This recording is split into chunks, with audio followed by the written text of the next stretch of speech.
三哥，你给我一点容忍，让我再想想，让我再想想。关键时刻就指不上你，指不上你，指就知道指什么是指啊啊！你看看你起到什么好作用了啊？都坐下。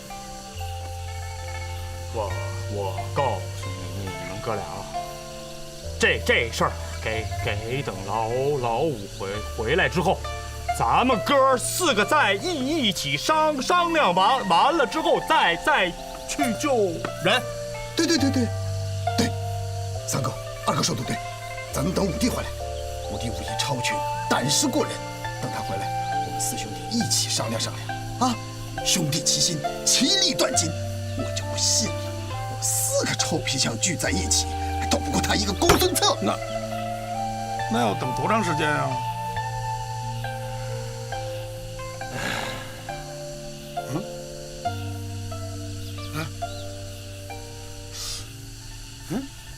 不是你们这上天入地的干什么呀？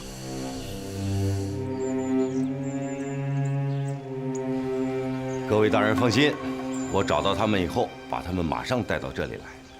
陆爷，请记住，跟你的兄弟们一定要说清楚，来这里不为别的，是为了共商大计。陆爷，五爷他们愿意来就来，要是不愿意啊，我们也不勉强。哎，我是他们的老大，我的话他们都不听的话，这个老大还怎么做呀？再说了，我要把他们带不回来，我还怎么样见你们？见包大人，见天下所有的英雄。陆爷言重了。这样，时辰不早了，我出去转悠一下，兴许能碰到他们呢。卢爷保重，保重。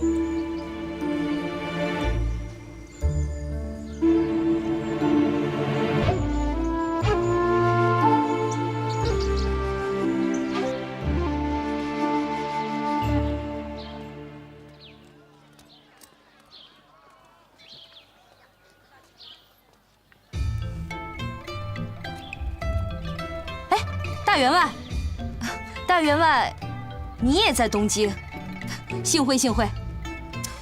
请问这位小哥，你怎么认识我卢某？大员外从我说话的口音中听不出来，我也是松江人。松江？是啊，我家就住在陷空岛附近的清风镇，我经常能在江上看到大员外，只是后生晚辈一力草芥，大员外肯定不会注意我。原来是小老乡，失敬。怎么会呢？哎，大员外，你怎么一个人在这儿呢？四爷他们呢？老四，你见过我们家老四？是啊，我还见过五爷呢。他们在哪儿？现在住在哪儿？四爷说，他们在花园口东边的一个小渔村。哦，那家人姓黄，叫黄德平，是四爷的世交。哦，多谢这位小哥，改日定当感谢。哎，大员外，你一直向北走，5里处有个小酒店，到那儿再问。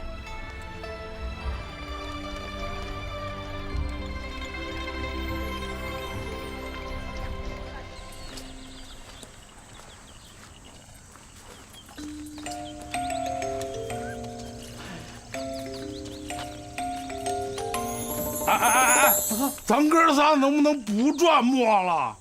都什么时辰了？亚兰，这五弟怎么还没回来呀？走。哎，二哥，咱们不是说好了要等五弟回来之后再说吗？二哥，大哥可等着咱们兄弟呢。老四，你去不去？老四，你走不走？大家先不要冲动，等一等，可能五爷就回来了。对，再等一小会儿。掌柜的，抽账走人！哎，二爷，亚兰，那麻烦你等一下五弟啊，我得去。喂，小心啊！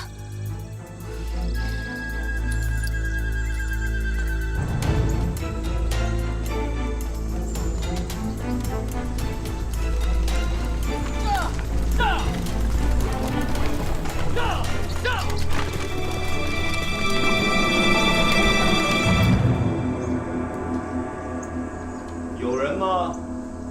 来呀！哎呦，客官，停，小店菜已卖完，只剩酒了。哦，我来向你打听一户人家。您打听哪户人家？姓谁名谁？此户人家姓黄，主人叫黄德平。客官，您说的是黄老板？对。蒋贤弟，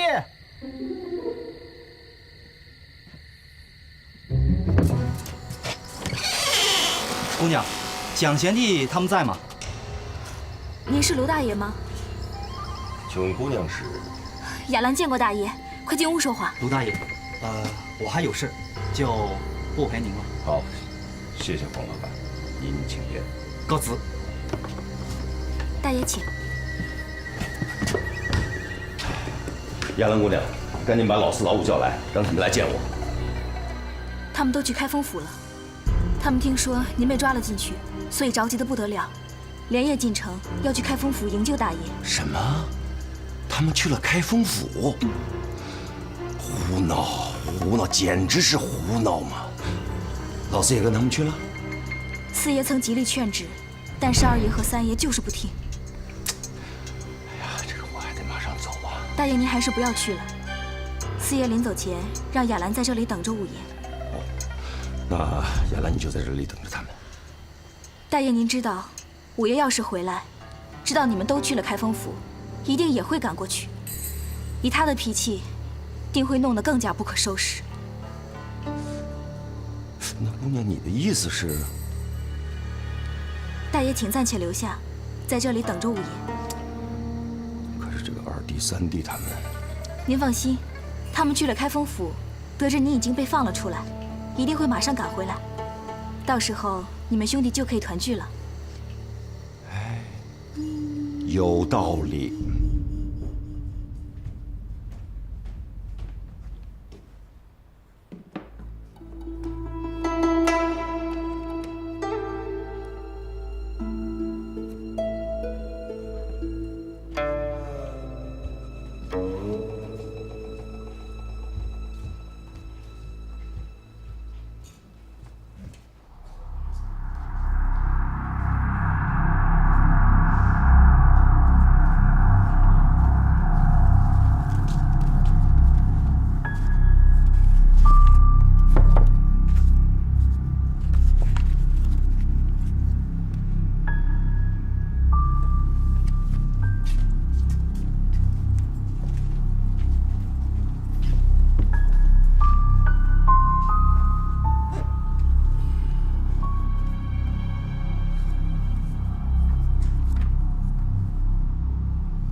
路子，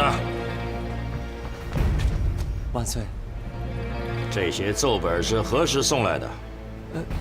一放到案子上就去请万岁的。就在你离开这会儿，已经有人进过御书房了。万岁，奴才就离开一会儿啊，这怎么可能呢？看这笔迹，就是那个在忠烈祠题诗之人。奴婢马上通知禁卫军，即刻搜拿。罢了，何必闹得鸡飞狗跳的？反正此人也不是刺客。万岁圣明。谁？抓刺客！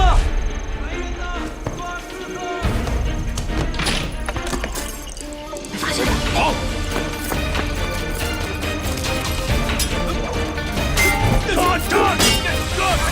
中央了！走！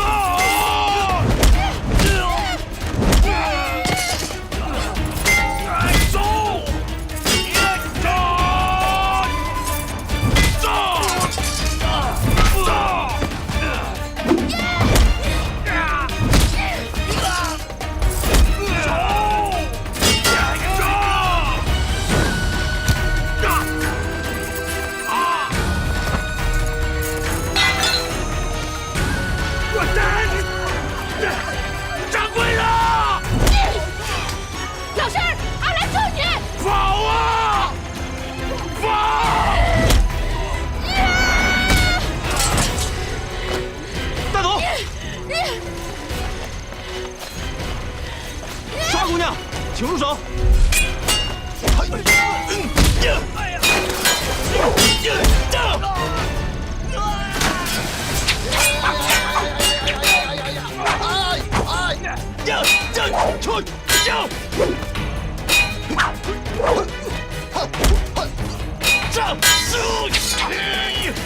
好家伙！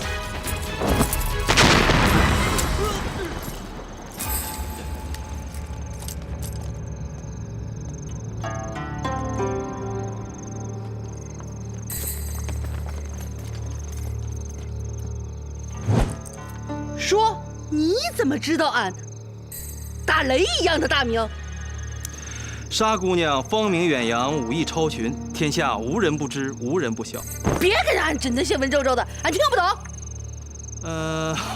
我是说呀，沙姑娘不仅人长得漂亮，武功也非常的高，所有人都打不过你。即使没见过你的人，也都听过你的打雷一样的大名。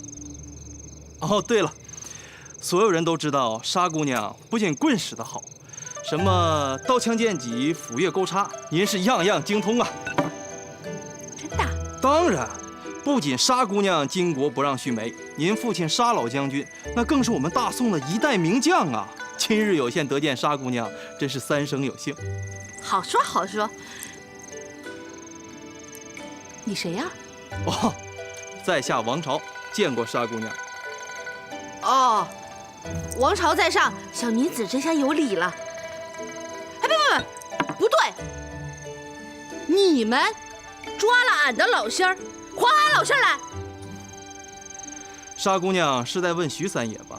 正是，他是俺当家的。沙姑娘要见徐三爷，跟我走便是。跟你走？好吧，看在你刚才说的都是实话的份上，带路吧。沙姑娘，请。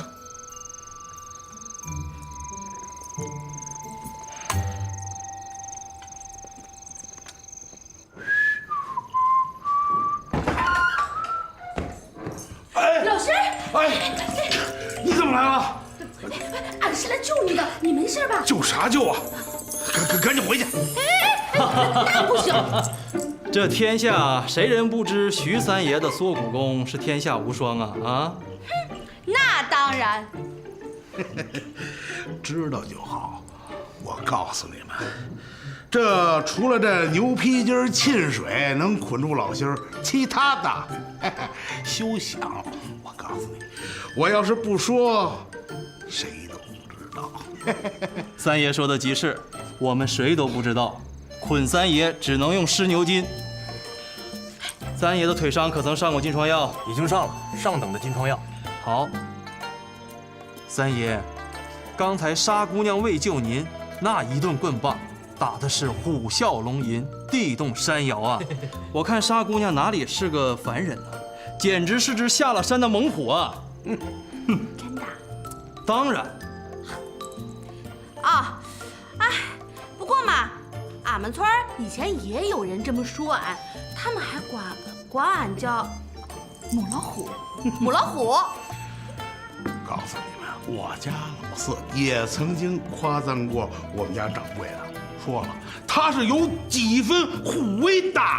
何止几分啊？依我看，足有10分。真的？当然。哎，奎呀，从今往后啊，咱们就不叫掌柜的了，那叫啥？咱们叫母老虎。好啊，但是我告诉你啊，从今往后，你要是不听话，俺就咬你。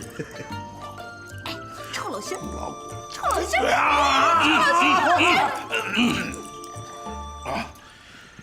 那个老虎，我怎么突然到这儿来了？三爷是来找卢爷的吧？我家老大是被你们抓走的，把我家老大还给我们！还干嘛的？二位，卢爷已经不在了。不在了？什么？啊？不在了，去。我的那个天儿！臭老师，哎，你咋了？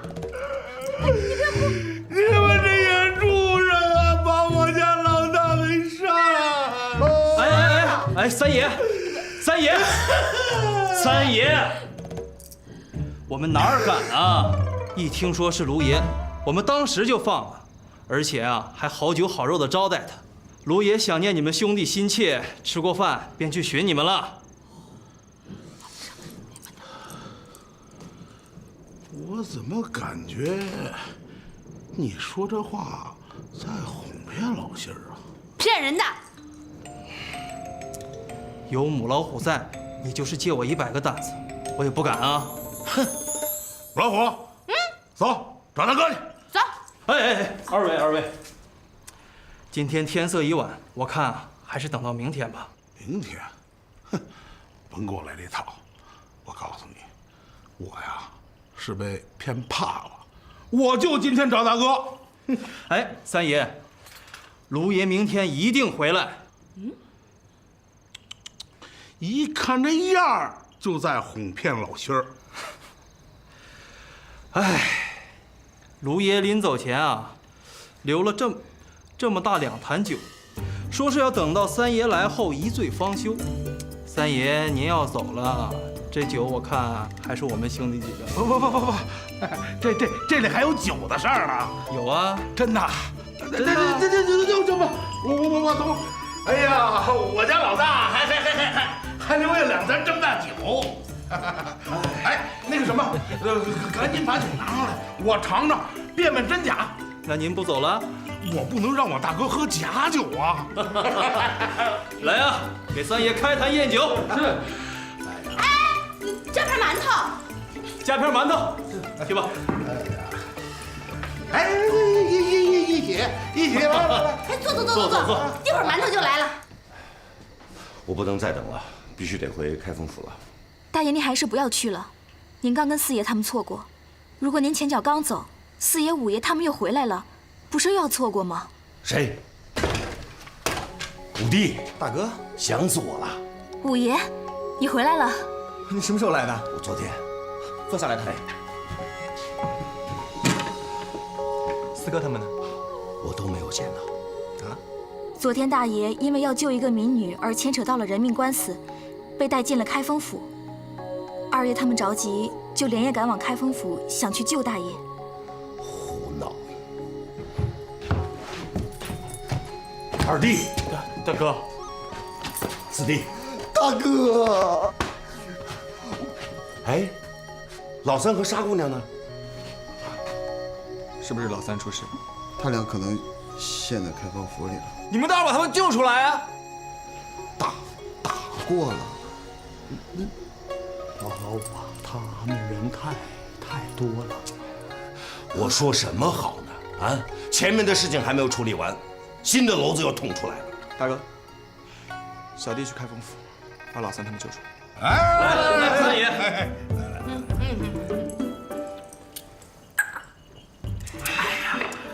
好酒，来。我这兄弟啊，这哥仨跟你都是好兄弟嘛。是啊。你呀，小声的告诉他们，让他们每个人敬我一杯。这是为何呀？小点声，到时候我好回敬他们呀。想喝酒，你放开肚皮喝便是，何必啰里啰嗦的？来，我老虎，你知道吗？哎呀，哎呀，干什么呀？滋味！啊，你们俩捣捣鼓鼓在说啥呢？是这样。三爷啊，刚才对我说，沙姑娘平日里教诲他，做人要斯文，要讲理。讲理。别人敬你几杯酒，你就要敬别人几杯，是不是？对。哎，双倍奉还。对。哎，刚才兄弟们你敬我，那这回我敬你们吧。来吧，兄弟们，我回敬你们。哎，来着。哼，出来的时候四叔就说了，这臭老宣他要敢不斯文，俺就要对他野蛮。我都这样了，我还不斯文呢？三位兄弟啊，你们每人连敬咱们三爷3大杯，来。好，来，三爷，来，三爷。哎呀，咱们这开封府这大碑是真够大的啊！来，四爷，来，四爷，哎，所以我想请各位兄弟放心，包大人和王朝对我特别客气，所以我想呢，他们不会对老三和沙姑娘怎么样的。大哥，老三和你不一样，我们哥几个那叫夜闯开封府，是触犯了刑律的。所以现在你们不能再闯祸了，我要带着你们一起去到开封府，咱们投案自首。我没听错吧？自首？哎，大哥，这话是不是公孙策说的？哎，公孙策是说过这话，但他的意思是我把你们带到开封府以后，咱们商量一个万全之策。人家对我们这么客气，我们不要给了鼻子就上脸。哼，他们要是真那么有办法的话，来打我们好了啊！要我们自首啊？不可能。哎，老五，你已经闯下了大祸啊！你再不悬崖勒马，大祸临头啊！大哥，我们做事情都是凭良心的，对不对？行得端，坐得正，何罪之有呢？就是，大哥，你这个人就是太老实，经不得别人传他2句话。那公孙策一说，你就信了他吧？大哥呀，就这种事儿商量什么呀？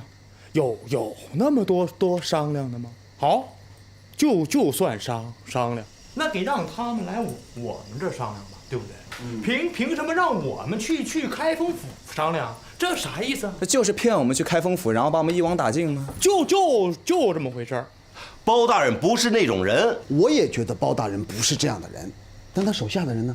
他手底下的人呢？哎呦，大哥，你可是没看见，那昨天晚上那么多人围着我和二哥打，真刀真枪啊！我告诉你，他手底下的人一定会传到他。哎，只有抓住了我们，包大人才能洗脱罪名，才能保住性命。大哥，我们本来都已经商量得很好了，准备去陈州找庞玉还有展昭的晦气。到时候呢，皇帝老儿就一定会让包拯赶往陈州。可是你这么一来，我们的计划全部泡汤了。大哥，要不这么着，你就跟他们说，你说没找着我们兄弟几个，哎，也许这些人都跑到陈州去了。大闹东京的事儿是其他四属所为，跟大哥你没有丝毫关系。我相信包大人也不会为难大哥你的。不，你说什么？与我无关？哎，我还是不是你们的老大？你们眼里还有没有我这个老大？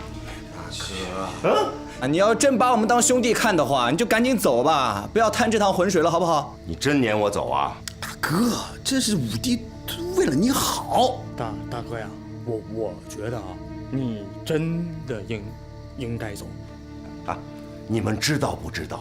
现在老三和沙姑娘还在他们的手里，只要我们几个还没有被捕，包拯他就不能把三哥怎么样。大哥，我向你保证，如果我们要自首的话，老三会和我们一样引颈受戮。不会，公孙策向我保证过，咱们去了以后绝无性命之忧。好，包拯不拿我们怎么样？那皇帝老儿呢？那庞吉呢？他们会放过我们吗？大哥呀，就这波当官的嘴里面说的啊，那都是屁话，怎么能相信呢？君子一言，驷马难追啊！我向包大人保证过的，今天如果带不回去你们，我还有什么脸面去见他们？大哥，在你心中到底是你这个大哥的脸面重要，还是我们这帮兄弟的性命重要啊？五爷，你不要这样对大爷说话。住嘴！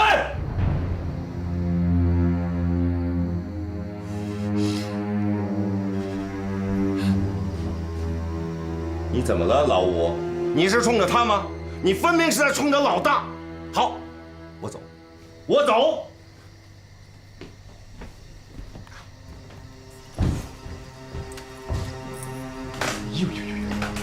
哎呦，我说，咱们是不是有点玩过了呀？哎呀，如果我不玩的这么大的话，老大怎么会相信呢？我也不希望他摊这个浑水的嘛。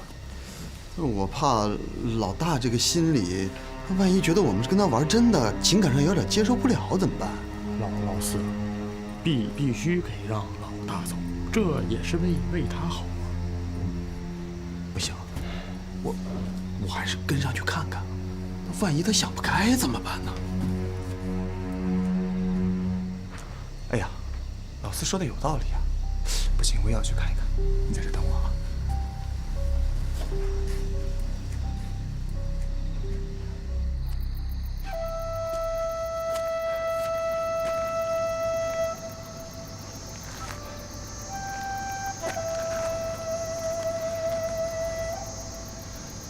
回想想我卢芳，在开封府把话都说绝了，可是这几个兄弟啊，没有一个看我脸色的，一点面子都不给。我怎么向包大人交代呀？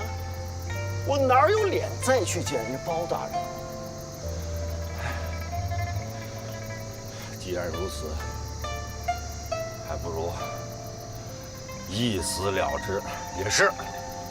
死了以后，眼睛一闭，什么烦恼事也没了。我管他你们几个怎么办呢？啊，乱打乱闹和我吴方都没有关系了。也好，就这样吧。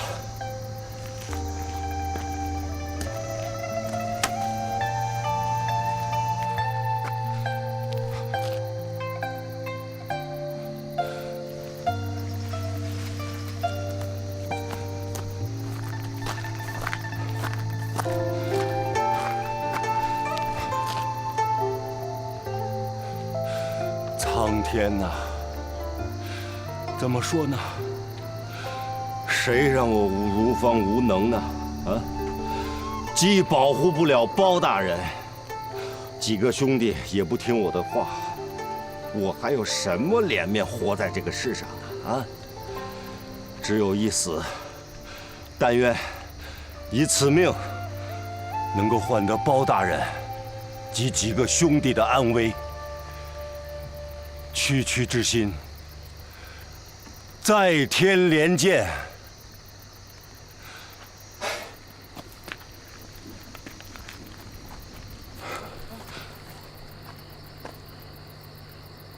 哎，见鬼了！大哥，师弟，你见什么鬼啊？我看你这鬼迷心窍了。你看你这是干什么？你干什么？你这是干什么呀你？你说你们几个啊，没一个人听我的话，让我还有什么脸活在这个世上？给我！哎呀，大哥，你听我说，听我说。哎呀，我当时我知道，那老五的绝对不会跟你去开封府的啊！你说你不帮我就行了吧？你还跟他站在一起，一起来气我！别！哎呦，大哥，当时那个情况啊，我要是大张旗鼓站在你那边，武帝当场翻脸。他那个狗脾气。你越跟他作对，他越抵触。啊，那你的意思是，这事儿就算完了？可是我怎么去见包大人呢？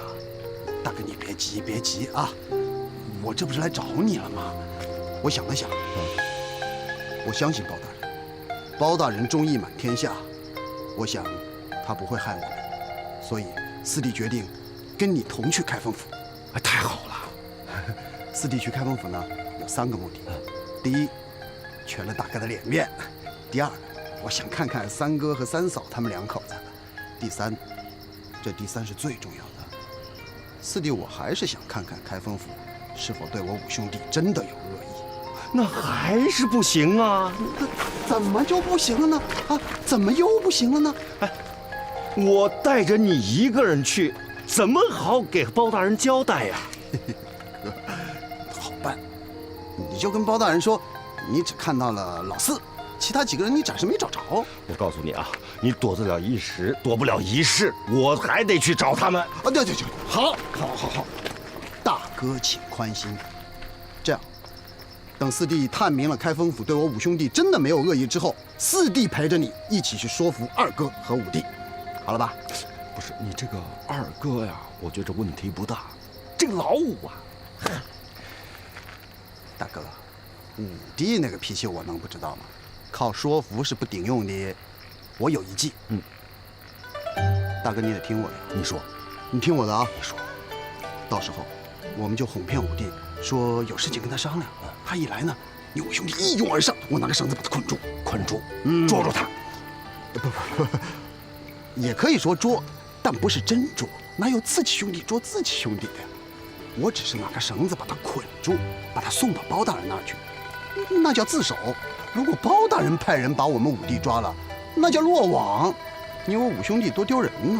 是好，这样把他送去的话，也叫自首。哎，但是这事儿必须事先跟包大人说好了，千万不能假捉变成了真捉呀。可是咱们把这个老二跟老五一起捆着。不，大哥，二哥不能捆，我还要请二哥帮我抓五弟呢。你想想呀，五弟那个人生性多疑，没准儿他现在对你我已经有了戒备之心，可是二哥他没有戒备之心。我知道老二和老五在一起，这个老二不一定能够帮助咱们。这你放心，这事儿啊，交到我身上，我帮你说服老二。好，就这样。好，走了，大哥啊。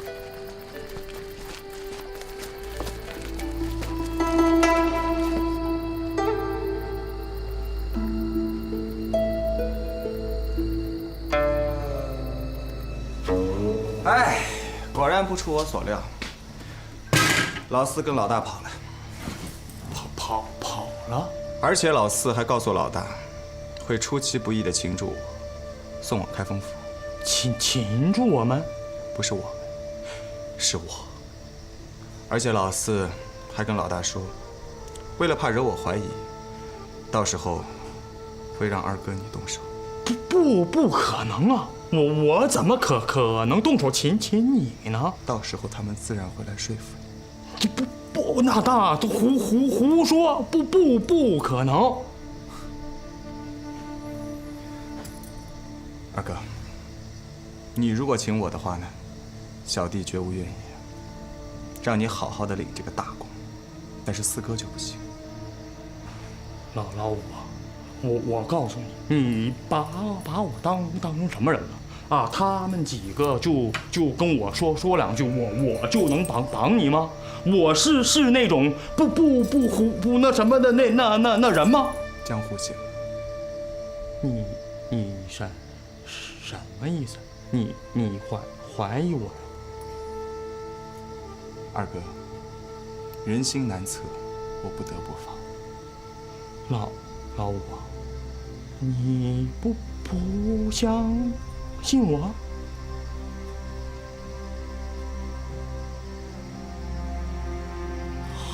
好，你不信我走。我走。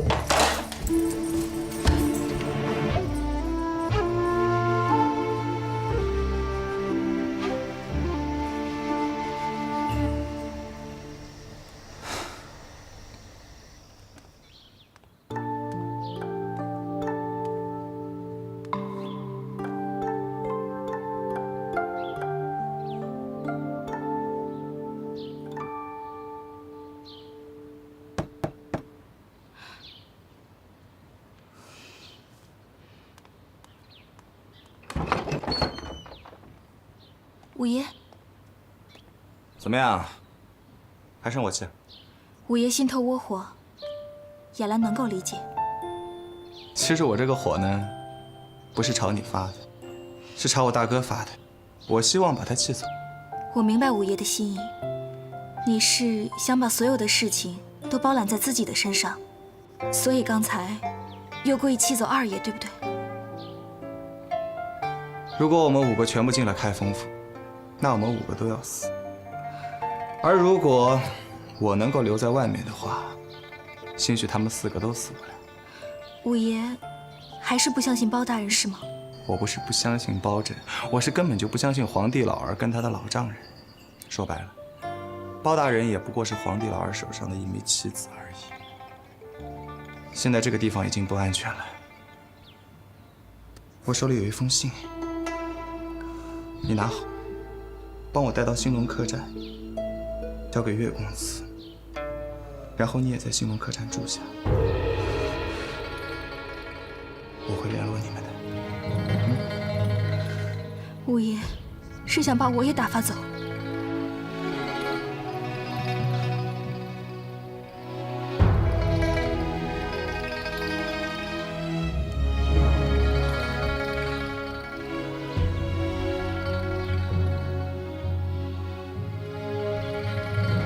你跟他们不同。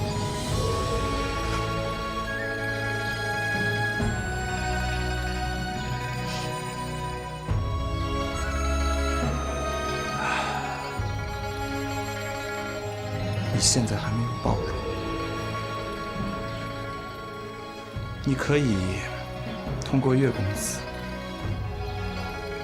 联系到吴哥他。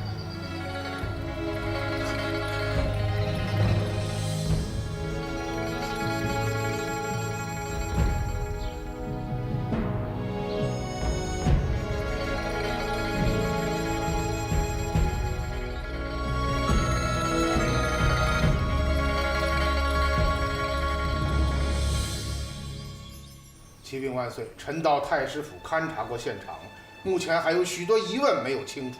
万岁，现场经守备大人勘察之后，已任由他人进出，包大人再去，当然什么也检不出来了。守备大人去现场的时候，尸体已被裹尸入殓，甚至连血衣都没有看到。血衣乃不祥之物，臣早已让人烧了。据守备府的验尸报告说，这两人身上伤痕累累，有砍的，也有刺的，有些是致命的部位，有许多是不致命的部位。那贼子穷凶极恶，手段残忍，可怜我那侄子，我那爱妾，死得好惨呐！从伤势上看，这二人是被同一个不会武功的人用同一把剑胡乱砍杀的。这会不会武功不重要，重要的是要杀人偿命。可怜我的侄子，我的爱妾，谁为你们洗冤呐？据臣判断，这杀人者应该就是太师府中的人。胡说！万岁，包拯血口喷人，一派胡言。他不但不为老臣缉拿凶手，反而诬陷老臣。万岁，请为老臣洗冤呀！包拯，你说此案乃府中人所为，可有真凭实据？启万岁，这二人当中，庞景正值壮年，面对一名不会武功的人用剑砍杀他为什么不反抗？为什么不叫不逃走呢？是啊，那是为何呀？因为这个杀他们的人对他们有绝对的权威，他们不敢跑，而且此时这二人身上没有穿任何的衣物，他们也无路可逃。包拯，你血口喷人，你肆意攻讦，你大举报复，你这只是推理，可有真凭实据啊？万岁，请容臣提审太师府的家人，一定能将此案审理的水落石出。万岁，包拯分明在陷害老臣，血口喷人，请为老臣做主啊！都别争了，先看看这个。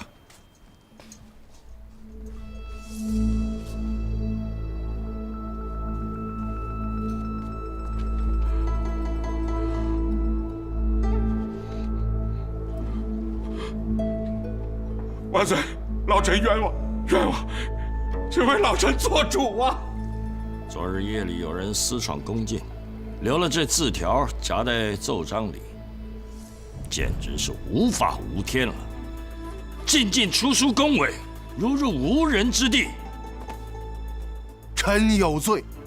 太师府的事儿在此先告一段落，开封府全力侦查私闯宫禁之人。臣遵旨。